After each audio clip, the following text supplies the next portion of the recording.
At we have been starting to make to solidify our policies, our plans for the incoming administration.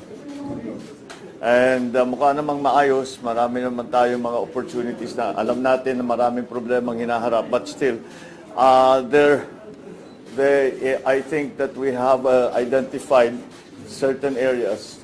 The development of the economy, starting when the new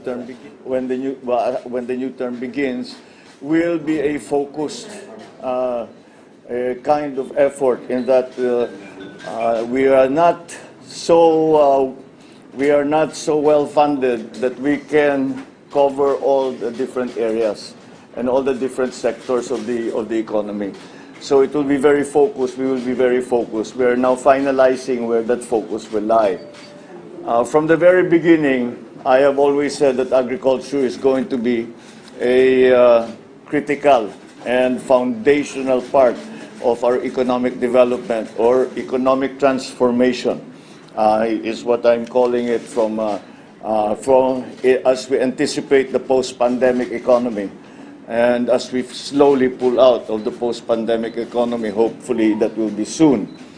Furthermore, it is going to be in response to the events in Ukraine, which have affected the Philippines' agriculture and including the food supply in a very serious way. We spoke at length about the measures that we will have to take because we are forecasting that there will be a shortage or there will be an increase in food prices in the next quarters that will come, simply because of the outside forces that have been impacting upon food supply, upon supply of feeds. We have been able in the Philippines in the last few weeks to adjust to the new situation in terms of the importations from the Ukraine and from Russia. But these emergency measures that we have taken will not be sufficient for the long run. And that's why we have to plan in a more thorough fashion than just responding. I have asked the DTI, NEDA, and of course the Department of Finance, the BBM. I have asked them all to start to make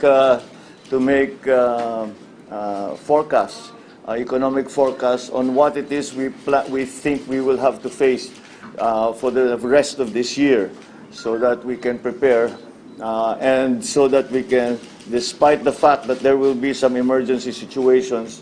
Hopefully not, but possibly some emergency situations, especially when it comes to food supply.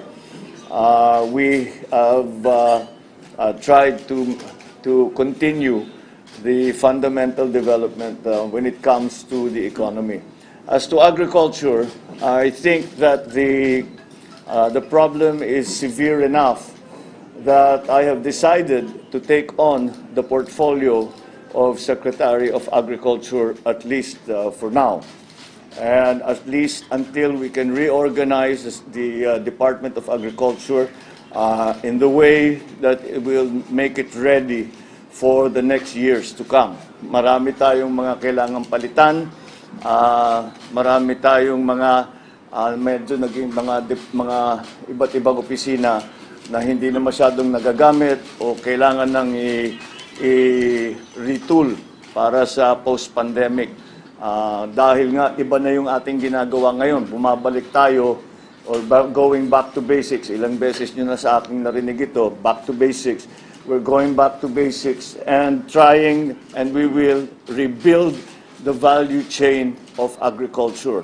And that is why I thought it's important that the President take that portfolio, so that not only to make it clear to everyone what a high priority we put on the agricultural sector, but also as a practical matter, so that things move quickly because the events of the global economy are moving very quickly. We have to be able to be agile. We have to be able to respond properly in a measured way as soon as there is a situation that needs to be addressed.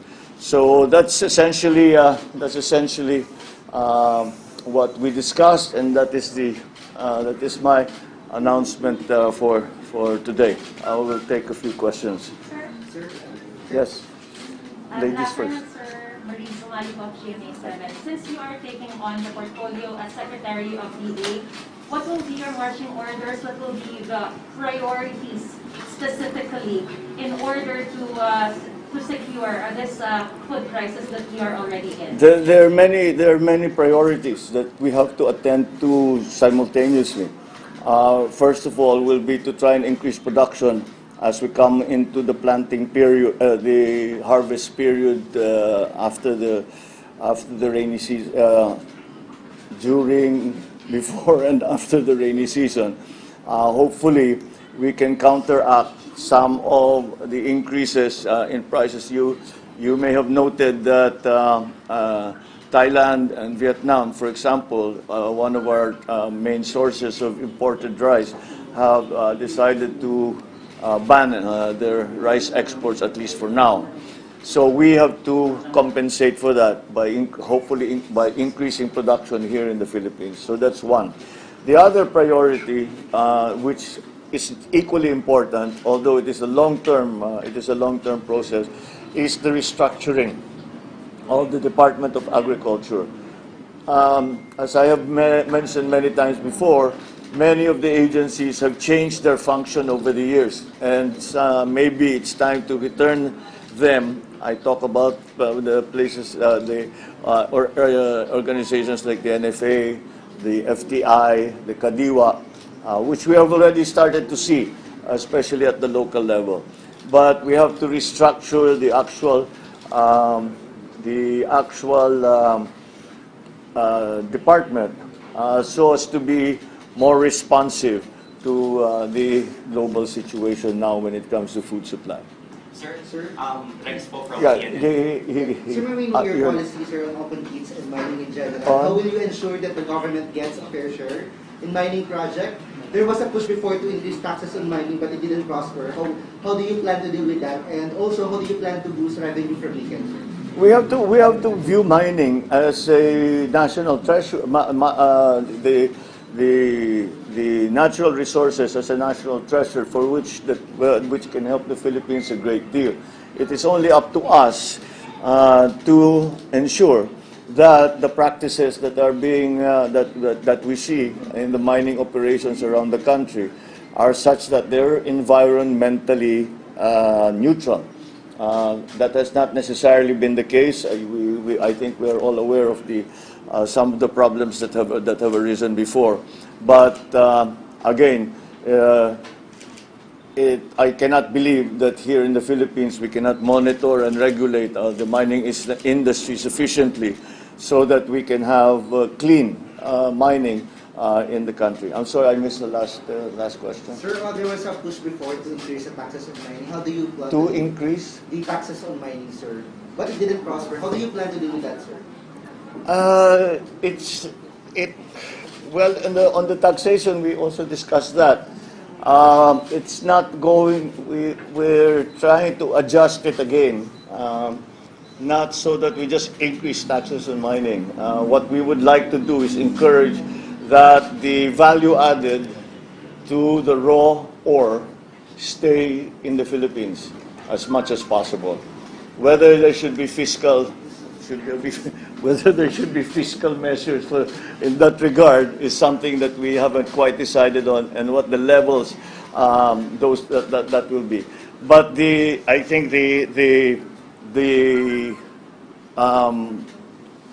what we are trying to achieve, the desired result for all of this is, as I said, that instead of exporting raw ore, we export at least partially processed ore, so that may value added that's left here in the Philippines. Sir, Yes. we understand that rising food prices is intrinsically connected to rising oil prices. Yeah. What are your immediate response to spiraling oil prices? We just, again, it has to be focused. It's not something that we talked about the listing of even just how do we do the proper listing of the indigents around the country. To make sure that it is those who are truly in need. That hits upon, that hits upon the discussion that we have about accelerating the issuance of the national ID.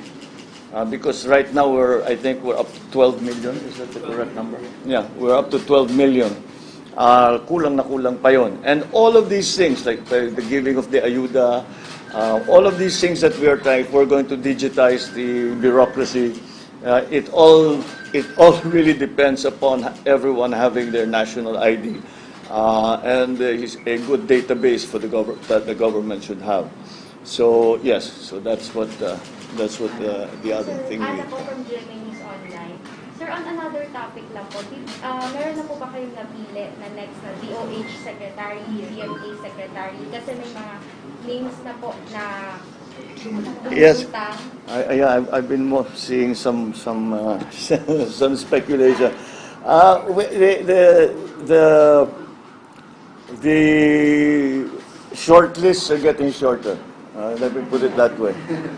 If we started with 10 names, a dozen names, we're down to maybe 3 or 2 in each of those departments. But we took it really department by department. And of course, health, and not to say that the Department of Health is unimportant, but we are coming around to that, and we are. I wouldn't be surprised if we'll have an appointee or a nominee within the next week or so. I really want to get as many of those done before the inauguration. Sir, on agri po, sir, what are your views on the rice tariffication? Some senators have expressed openness to amending it. What will be your view on it? Well, if there's one part of the rice tariffication, it is the area wherein we reinvest, and the amount of funding that we reinvest into our farmers and for mechanization and for post-harvest facilities, which is part of the rice tariffication. There's 10 billion that is returned to the farming community. Maybe we can have a look at that and see.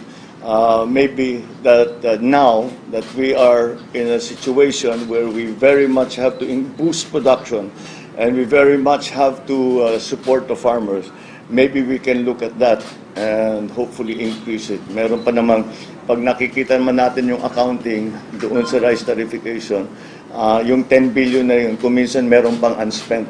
So pwede pang gamitin yun. Yes. Senator Bongbong po, sinabi po sa Senate na nanawagan siya na suspendin daw po yung excise tax. Ano? Yung? Excise tax o suspension. Sa excise tax suspension, sir, nag-suggest po si Senator Coco Pimentel sa Senate na sabi po niya, basta lang po sabihin nyo lang, magpapala daw po sila ng paano-kalong batas na tanggalin yung excise tax. May plano po ba? Excise tax on oil? On oil po. I prefer to handle the problem on the other side of the equation and provide assistance to those who are in need. Because if you reduce the excise taxes, that does not necessarily help those who are most in need, yung talagang tinatamaan. Kasi blanket eh. So ang aking iniisip, kung sino yung mga kaagad na tinamaan, example, yung lumabas kaagad, mga transport, yung mga nagpapasada, all of that, tinamaan kaagad, i-focus natin muna sa kanila. Yung mga nangangailangan talaga. Because, you know, yung may kaya, they can afford to pay even the VAT. It's those who whose livelihoods are in danger or in danger of losing their livelihoods because of the increase in the oil. Baka yun ang dapat nating doon tayo mag-focus. Yeah. Sir, Julie Baisa from 1PH. according to VP Alexandra Duterte, napag-usapan niya daw po na reviewin yung K-12 program. Sir, can we get more details? Ano yung naging instruction po? I don't want to preempt the VP secretary. I know we did talk about that. We talked about many of the current issues. Ano lang talaga namin without getting into too much detail about what the plans are. Ang pinag-usapan lang namin basta pagandahin. There was also the question of when we start to teach English, when we move from the lingua franca to English, yung K-12, kung kailangan pa talaga yung K-12. Many of the other issues, ang aking laging pinapaalala sa kanya is yung mga teacher. Kailangan alalayan ng mga teacher, kailangan i-training ang mga teacher para magandang maging trabaho nila. Ang mga teacher naman, yan ang pinakamadaling turuan yung teacher. So I'm very confident that as long as we have a program in place to support our teachers, not only in terms of their benefits, but of course that's an important part of it. But not only just in terms of their benefits, but also in terms of other support, in terms of retraining, in terms of the supplies, the equipment. We have to do a lot to recover our very good grading before. Pagka tayo tinitingnan ng Asia, yung literacy rate, yung pagsalita ng English, pati sa science, sa math, mataas tayo noon eh. Kailangan natin balikan yan. Mahirap mag-compete kung hindi natin ayusin yung training ng mga kabataan natin. Sir, are you open to lift the foreign ownership limit in renewable energy? Parang yun po yung isa sa mga appeal ng bumisitang Norwegian ambassador sa inyo, and other business groups also appealing for that. Yeah, I think yan ang kasi hinihingi nila para papasok sila. But there are other issues before that. There are other issues before the ownership. At this point, marami nang pumapasok joint venture. Ang mahirap kasi sa ownership hindi, kahit na sila may-ari, magbubukas kung sila lang ang magpapatakbo, nahihirapan silang things like ease of doing business, yung power supply, all of these things. So, and even the bidding process, kung minsan is questioned, yung mga tinatawag na guarantees, legislative guarantees and regulatory guarantees. Ibig sabihin, hindi magbabago yung batas habang ginagawa nila yung project nila. Hindi magbabago yung regulation habang ginagawa pa lang yung project nila. Yung mga ganyang klaseng bagay. Yun ang talagang hinihingi nila. The ownership is one issue, but it's not the main one. And I think if we can take care of all of that first, madali nang pumayag tayo dun sa 100% ownership. Last question. Sir, sa transportation portfolio, may napili na ba kayo? Or possible ba na si Sen. Art mag-pull over siya? And ano yung priorities natin sa transpo in the next 100 days? Well, transport is going to be critical because hanggat maging maayos, naging problema nga, lahat ng balita, naririnig natin they call supply side problems. Not a supply side problem, there's supply, but it's the supply chain problem. That's transport. So hindi tayo makaka-recover hanggat maayos natin yung ating transportation system. So they are very high priority. As you can see, they're also living very close to the edge. Kaunti lang tumaas na naman ang crudo, hindi na magpapasada. I think now the latest increases, ang dami nang sinabi, maghahanap ng ibang trabaho dahil wala silang nakikitang para kumita. So yes, so transport is going to be an essential part because not only for passengers but also for even more for cargo. Yung mga gamit, mga raw material, pati yung mga finished product, dadalhin ito sa agriculture, nagiging naapektuhan yung agriculture, food supply naapektuhan dahil sa transport. Kaya fundamental yung transport kaya kailangan ayusin. Kaya malaking problema itong nangyari na nagtataasan ang presyo ng lahat ng petroleum products. Wala naman tayong magawa. We just have to take whatever price we're getting. But hopefully, I remember in the last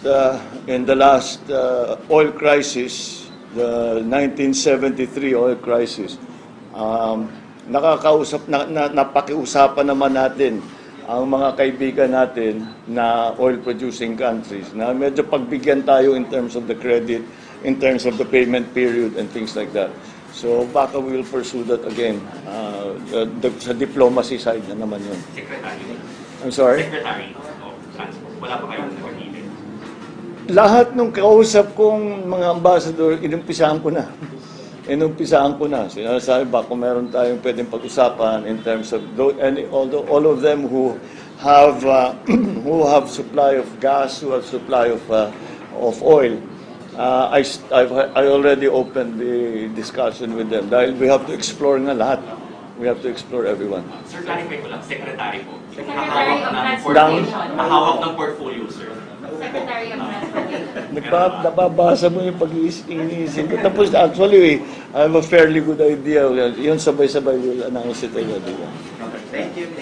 Okay, maraming salamat. Thank you. These people read my mind.